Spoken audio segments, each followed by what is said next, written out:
میهرەبان باز لەو بابەتانە ئەکەین کە پرسی نیشتیمانین و تا چەند گرنگە کە بە شێوەیەکی تاگلایەنانە تاگڕەوانە بڕیاریان لەسەر نەدرێت.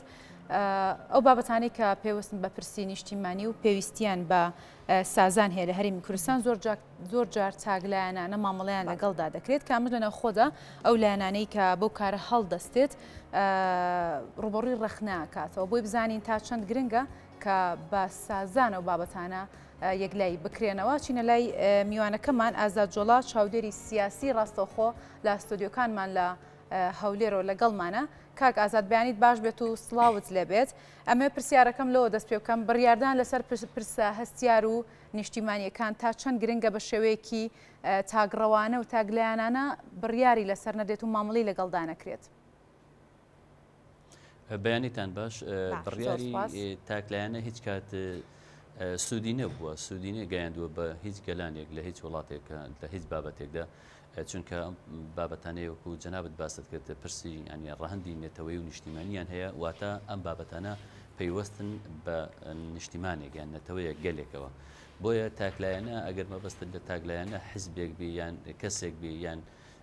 تەنانەت ئەگەر سەرکردەیەشی سیاسیش بێ لە هەر وڵاتێکدا هەر کەسێک بی بێگومان مادەم ئەم بابەتانە ڕەهەندی نێتەوەی و نیشتیمانیان هەیە دەبێ بگەڕێتەوە بۆ ڕای گشتی خەڵک زۆر جار لە پێناوی بڕیارێکی گشتگیردا ڕاپرسی دەکرێت بۆ بڕیارێک لەم شێوەیانی کە بڕیارێکە ڕەهەندی نێتەوەی و نیشتیمانی هەبێ خۆ ئەگەر ئەوەش نەبێ ناڕاستەوە خۆ دەکرێت لە ڕێگای دامەزراوە فەرمیەکانی وڵاتەوە بێ بۆ نمونە پەرلەمان یان ئەگەر حاڵەتێکی زۆر کورت و پڕیشبی ئەوە دەکرێت ئەنجومەنی وەزیران و یان ئەنجومەنی نیشتیمانی باڵا ئاسایشی نیشتیمانی هەموو ئەوانە دامەزراوەی فەرمی هەر وڵاتێکن بۆ بابەتە نەتەوەی و نیشتیمانیەکان لەوێدا دراسە دەکرێت و بە کۆی گشتی یاخود بە زۆرینەی خەڵک یان وەکوگوتم ڕەنگەڕێی خەڵک ڕاپرسی بکرێت ئەو کاتانە دەبێتە ڕێی گشتی ئەم وڵاتیان ئەم هەرێمە و بێگومان هەر بڕیارێکیش کە ڕای گشتی خەڵکی لەگەڵ بوو بڕیارەکە بەهێز دەبێ و هەم نایار و دژمنەکانیش ڕەنگە حسابی بۆ بکەن و بە ئاسانی ئەم بڕیارە تێک نەشێنرێت لە ئەنجامیشدا سەرکەوتن بەدەست بهێنێ. پێچەوانەکەشی دیارە ڕاستە بڕیاری تاکلایەنە چ لەسەر ئاستی حیزب و چ لەسەر ئاستی کەس و لایەنێک بدرێ بێگومان دەچێتە خانەی تاگڕەوی و لادان لە کۆی گشتی ئەمەش ڕوبەڕووی کۆمەڵێک گرفت و ئاستەنگ دەبێتەوە و گومانی زیاتر دەکا و لێکدابڕان و ناسەقامگیریش زیاتر لە هەرێمە وڵاتەکە دروست دەکات. باشە کاگازات بە تایبەتر لەم دوایەنە لایەنێکی سیاسی بە دیاریکراوی ڕێککەوتن لەگەڵ لایەنە سیاسیەکانی عێراق دەکات. ئەم ڕێککەوتنە چ کاریگەریەک بەجێدێڵە و لە هەمان کاتیشدا لەسەر پرسی وزەی هەرێم لە وڵاتانی دەرەوە بە تایبەتر لەگەڵ تورکیا لەسرم بابەتە کۆ دەبنەوە و گفتوگۆ دەکەن لە کاتێکدا ئەمە نەگەڕانەوەیە بۆ لایەنە سیاسیەکانی هەرێمی کوردستان نەڕای گشتی ژوەرگیراوە هۆکاری ئەمە بۆچی دەگەڕێنیتەوە؟ بەداخەوە مامەڵەکردن لەگە وڵاتانی دراوسەی عێراق بخۆی نەیاساییە نەدەتوانین بڵێن بابەتێکە خزمەت بە سەقامگیری هەرێمی کوردستان بکە و خزمەت بە دۆزی ڕەوای ئێمە دەکات. چونکە ئێمە لە ڕاستیدا بەپێی دەستور هەرێمێکین لە عێراق بابەتی دیبلۆماسی و پەیوەندی دیبلۆماسی هەرێمی کوردستان لەگە وڵاتانی دەرەوە بەپێی دەستور پێویستە لە ڕێگای عێراقەوە بێ. ئەمە خۆ دەستور یەکلای کردێتەوە ئەو بابەتانەیەکەوە پەیوەستن بە بەغداوە دیارن مەسلەی ئابووریە مەسلەی سیاسی و دیبلۆماسیە مەسلەی بەرگریە هەموو ئەوانە ڕەهەندی مرکزیان هەیە پێویستە لە ڕێگای بەغداوە بێ هەتا مەسلەی نەوت هەردەبێ بە ئاگاداری حکومەتی عێراقەوە بێ مەسلەی پەیوەندی سیاسی و دیبلۆماسی دەبێت لە ڕێگای وەزارەی خارجی عێراقیەوە بێ مەسلەی بەرگری و هێزی چەکدار و ئەوە دەبێت لە ڕێگای وەزارەی دیفاعی عێراقیەوە بێ ئەمانە ناکرێت لە دەرەوەی عێراق کاتێکە هەرێمی کوردستان ئەگەر وەک هەرێم ئەم کارە بکە بێگومان لادانە لە دەستور و ئەنجامی باشی نابێ چ جای ئەوەی نەک هەرێم ئەگەر لایەنێک لە ناو هەرێم ئەم کارە بکە بەتەنها بەتایبەت ئەگەر لایەنێک لە دەرەوەی ئەجندای فەرمی دەوڵەت و هەرێمی کوردستان و دامەزراوە فەرمیەکانی هەرێمی کوردستان وەکو حیزب تەنانەت ئەگە بە ناوی هەرێمیشەوە سەردانی وڵاتێک لە وڵاتەکان بکە لە کاتێک ئەم سەردانە بەرنامە ڕێژی بۆ نەکراوە ئەم سەردانە فەرمی بە فەرمی ڕانەگەیەندراوە و بەرنمەکانی نەخراوەتە ڕوونە لە پەرلەمان لە ئەنجومەنی وەزیران جا ئەگەر بە ناوی حکومت سەردان دەکرێت بۆ ئەم وڵاتانە ئەوە پێویستە لە ئەنجومەنی وەزیران ئەم بەرنامەی ڕێژی بۆ بکرێ و وەفدی ئەنجومەنی وەزیران حکومت بە ڕسمی بچی دانیشتن بکە و لەوێش وەکو حکومت وەکو هەرێمی کوردستان یان لایەنی کەم وەکو بەشێک لە عێراق بە ئاڵای هەرێمی کوردستان و عێراق و پێشوازی بکرێ بۆ ئەوەی ئەم دانیشتانە ڕسمی بن. ئێستا عێراق مافی خۆیەتی بەدەنگ بێ لەسەر ئەم سەردانانە ئەم جۆرە سەردان چکە ئەمە هەم سەروەری شکاندنی دەوڵەتی عێراقیشە ئەگەر ئەم وەفدا وەفدێکی فەرمی هەرێمی کوردستانە و کە هەرێم بەشێکە لە عێراق ئەوە پێویستە بە شێوازێکی فەرمی پێشوازی بکرێ و عێراقیش ئاگادار بێ خۆ ئەگەر وەفدی ڕسمیش نییە و هەر حیزبێک لایەنێک سەردانی وڵاتێکیان کردووە دیسان ئەمە لە چوارچێوەی دیبلۆماسی مرکزیدا ڕەنگە ڕێگە هەر حیزبێک بە تەنها خۆی بچی پەیوەندی لەگە دەوڵەتان دروست بکە ئاساییە حیزب لە هەرێمی کوردستان یان لە عێراق بچی پەیوەندی لەگەڵ حیزبی تری لە دەرەوەی لە جیهان لە هەر وڵاتێکدا پەیوەندی حیزبی دروستکە بەڵام مەسلەی دەوڵەتداری بەستراوەتەوە بە دەستور و یاساوە. بەڵێ کاک ئازاد وەکو خۆت باست کرد کە پێویستە و گرنگە چوونی وەفدەکان بۆ دەرەوەی عێراق یاخود هەرێمی کوردستان لەسەر ئاستی حکومی بێت نەک حەزبی پێت باست لەوەش کرد کە لە عێراق لە ئێستادا بێدەنگی هەڵبژاردە پێت وایە لە داهاتوو لە عێراق کاردانەوەی بێ سەبارەت بەم پرسە؟ لە دوای ڕوخانی سەدامەوە لە 2003 عێراق بە قۆناغێکی جۆرێک لە لاوازی یاخود بە ڕاگوزەری هات تاوەکو 2005 کاتێک کە دەستور ئیقرارکرا پێویستە هەموو لایەنەکان پابند بن واتە دەستور ڕێگا و شوێنی دیاری کردووە بۆ چۆنێتی مامەڵەکردنی هەموو هێز و لایەنەکان چ وەکو حیزب و چ وەکو هەرێم و پارێزگاکان و بەغداژ وەکو مەرکەز بۆیە پێویستە لە چوارچێوەی دەستوردا هەنگاوە سیاسی ئەمنی سەربازی ئابوووریەکان هەموو لەو چوارچێوەیە بن. لە ڕابردوودا لە 2005 تاوەکو 2017 دەتوانین بڵێن عێراق لاواز بوو لە پێگەی لاوازی بووە ئەو کاتە هەرێم بەهێزتر بوو هەر ئەمە ژوای کرد لە 2014 هەرێم زۆر هۆکاری تریش بوون بۆی کە هەرێم بڕیاری تاگلایەنە بڕیاری ئابووری سربەخۆیدا و دواتر بینیمان ئەنجامی ئەم بڕیارەت چۆن بوو و هەرێم لە دەرەوەی بەغدا و موافقەی بەغدا بڕیاری ڕیفراندۆمیدا و لە دەرەوەی کۆدەنجی هەرێمی کوردستانیش و وڵاتانی دراوسێ و جیهانیش بینیمان دەرئەنجامەکانی تاگلایەنەی بڕیاری ڕیفراندۆمیش چی بوو و ئێستاش مەسلەی بە هەندێک بابەتی تر هەن هەم مەسلەی هەناردەکردنی غاز و هەم مەسلەی پەیوەندی تاگلایەنە لەگەڵ ئێران لەگە تورکیا لەگە هەوڵاتێکی تر دیسان دەمانخاتەوە بەردەم مەترسی و تراژیدایەکی تری لە ڕابردوو خراپتر بۆیە پێویستە ئەم بابەتانەیەکەوە پەیوەستن بە هەموو هەرێمی کوردستانەوە پێویستە لە ڕووی سیاسی و لایەنە سیاسیەکان دابنیشن لە وەکو درێژوورێکی عملیاتێکی سیاسی غرفەیەکی سیاسی بۆ ئەوەی بتوان بڕیاری سیاسی تێدا بدرێ ئەوەی تریش لە ڕێگای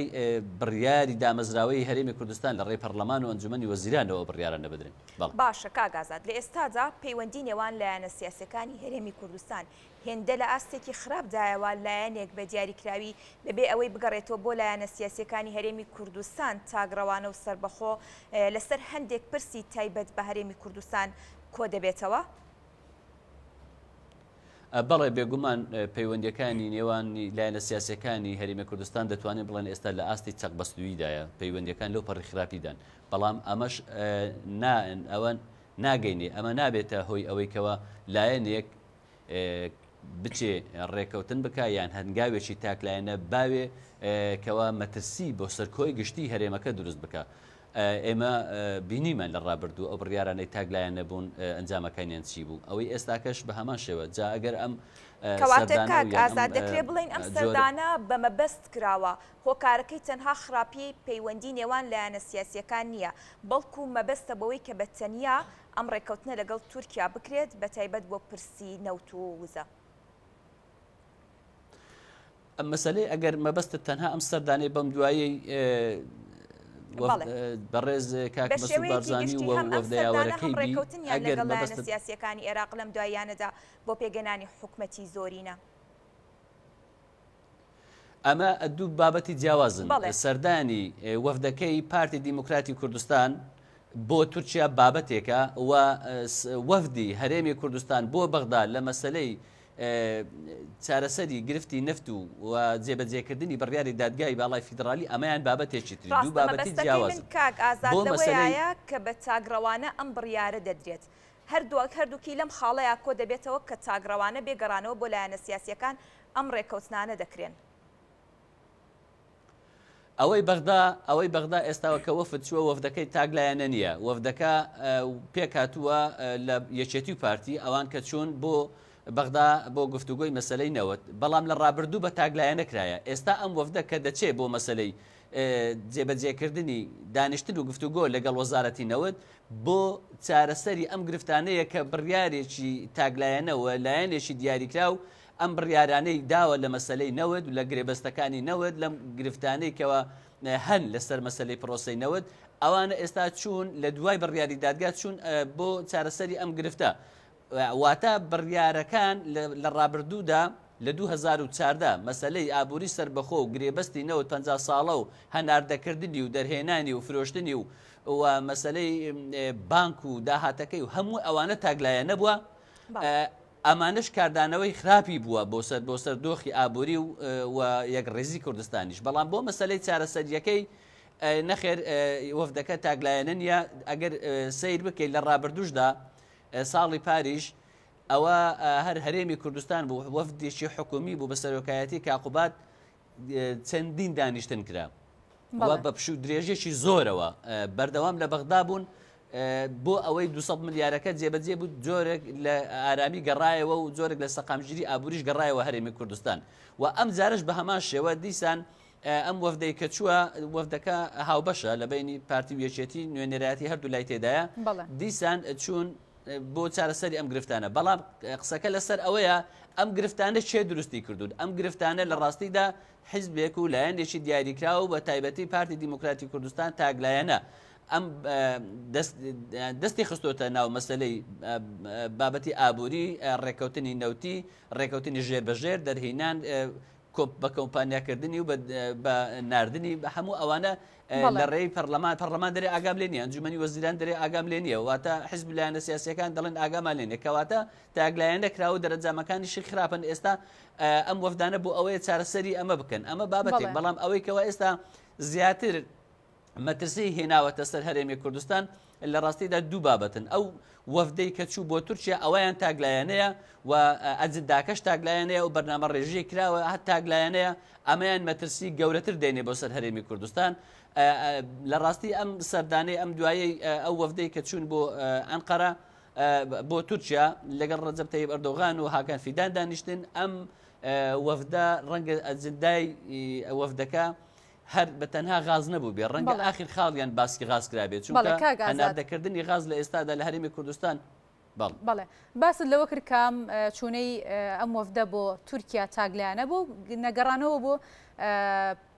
لایەنە سیاسیەکانی دیکە و مەترسی لەسەر کورد دەبێت ئەو مەترسیانی کە لەسەر داهاتووی کورد دروستیە کات چین مەترسیەکان ئەوەن کاتێکە ئەم وەفدە دەچێت ئەگەر مەبەستی ڕێکەوتنی غاز بێ ئەوە بەر لەوەی غاز لە ڕێگای تورکیا و هەناردەی ئەوروپا و دەرەوە بکرێت پێویستە یەک ڕێزی نێوماڵی کوردی تێدا بێ و پێویستە لایەنە سیاسەکان لە هەرێمی کوردستان لەسەر ئەم بابەتە یەک دەنگ و یەک ڕنگ بن و پێویستە خەڵکی کوردستان پاڵپشتی لە بڕیارێکی لەو جۆرە بکە لە ڕاستیدا ئێستا خەڵکی کوردستان بەگشتی پاڵپشتی لە بڕیارێکی لەم جۆرە ناکە چونکە ئێمە لە ڕابردوودا تاقیکردنەوەمان هەیە ئەزمونمان هەیە لەگەڵ هەناردەکردنی نەوت خەڵک دەزانی غازەکەش بە دەردی نەوت دەڕوە بۆیە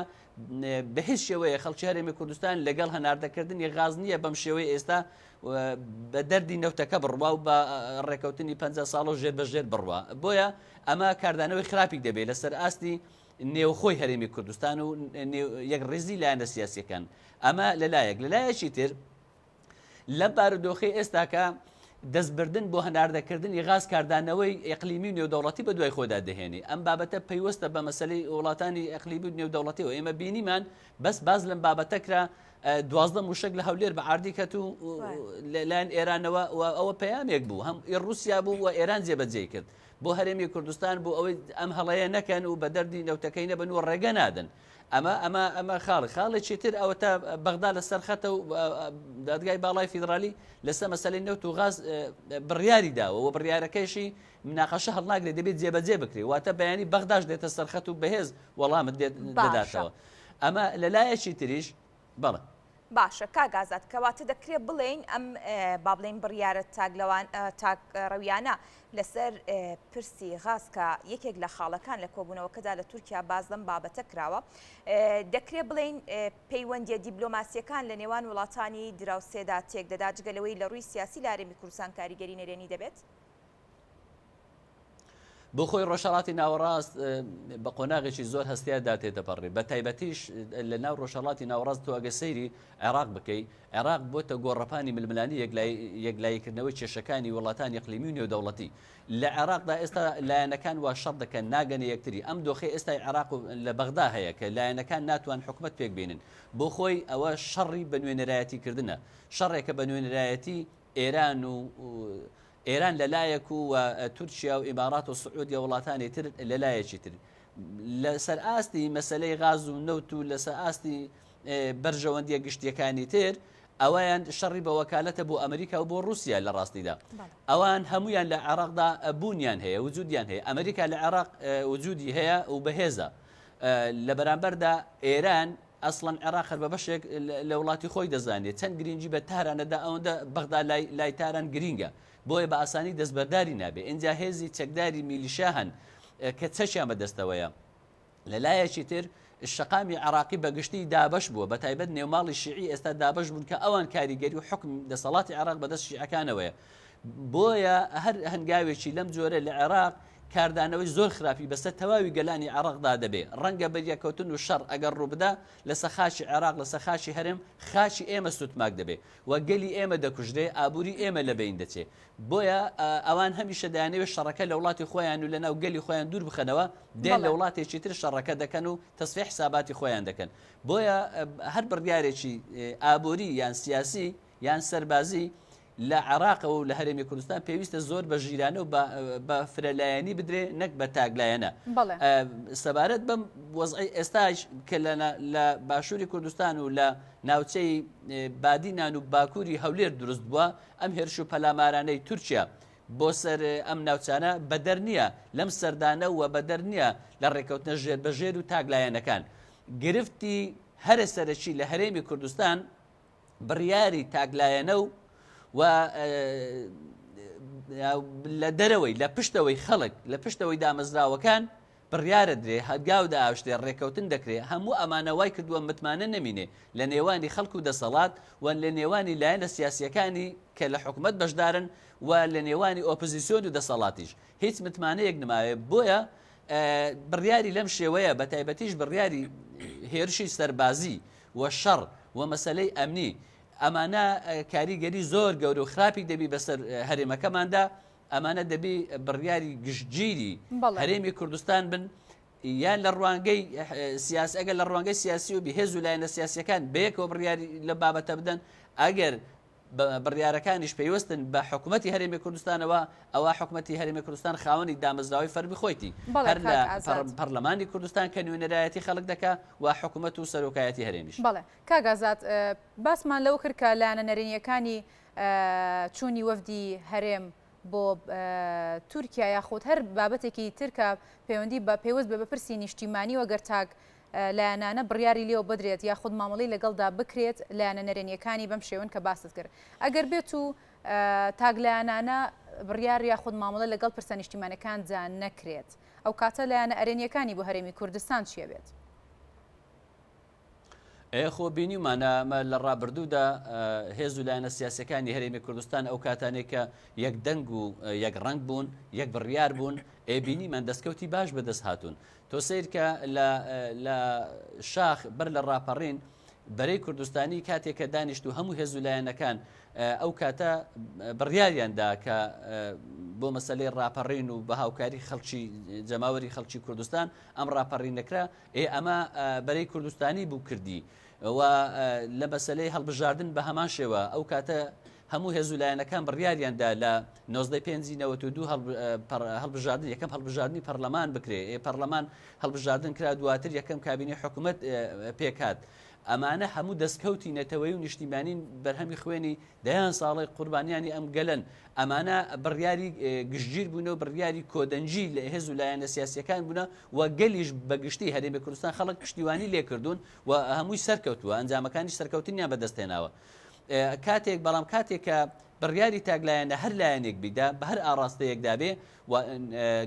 هەرێمەکە شەقەکە لەتی دەکا هەم لە ڕووی کۆمەڵایەتی و هەم لە ڕووی بڕیاری سیاسی تەنان لە ڕووی ئابووریشەوە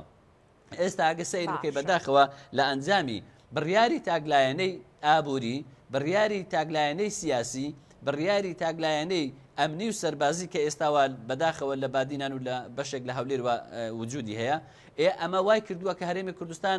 لایەنی کەم بۆ دوو ئیدارە دوو زۆن بە ئاشکرا دابەش بکە ئێمە لە هەرێمی کوردستان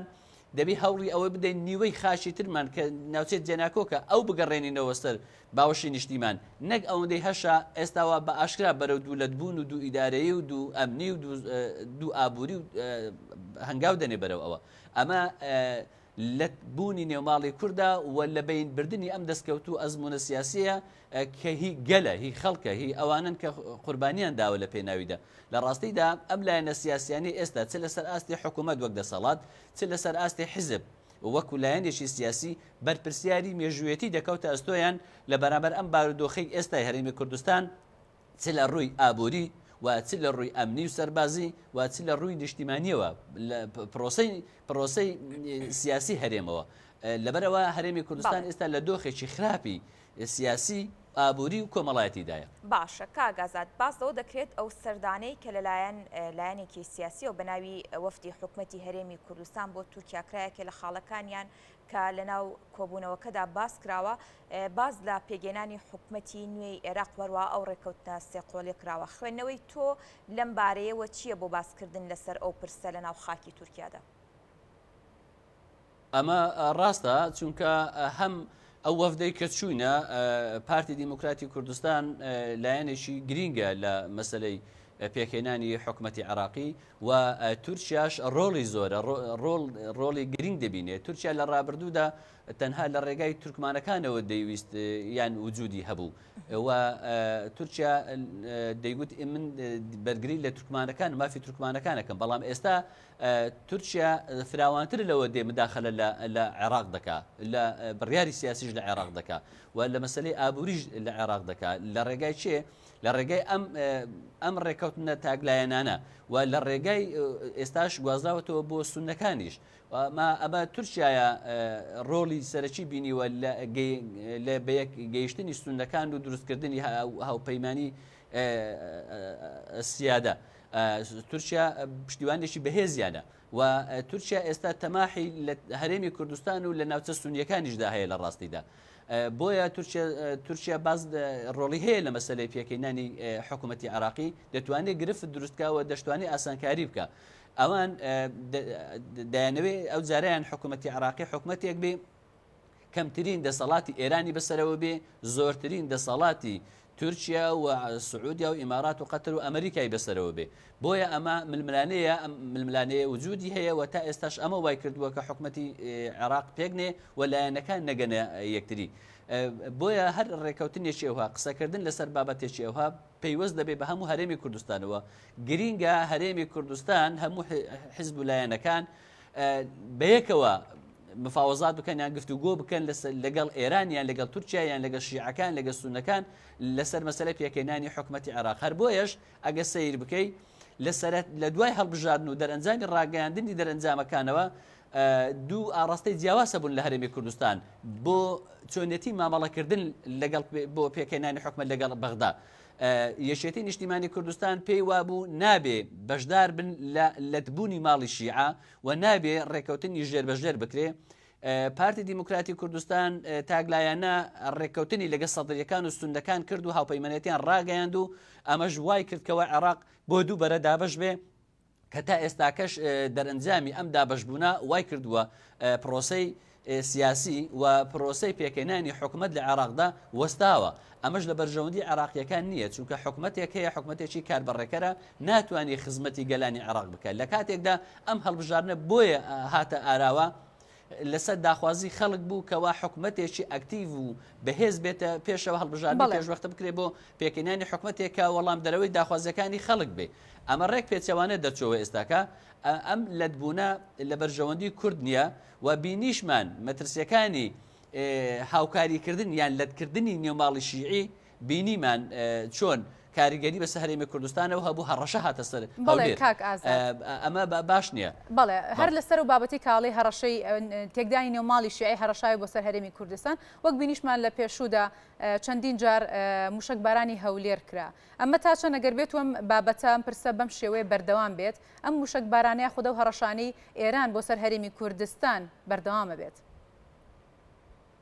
ئێران نێشاردوێتەوە پەیامی ڕوون و ئاشکرای بۆ هەرێمی کوردستان نردووە و ئەم ڕاستیەی بە وەکو حیزبیش بە پارتی دیموکراتی کوردستان و بە یەکێتی نیشتیمانی کوردستان و بە تەنانەت بەنەوەی نوێشی ڕاگەیاندووە ئەوان لەگەڵ ئەوە نین کە هەرێمی کوردستان چ وەک خاک چ وەک دامەزراوە چ وەک حیزب ببنە بەشێک لە ململانیەکانی نێوماڵی شیعی و ئەوان پێیان باش نییە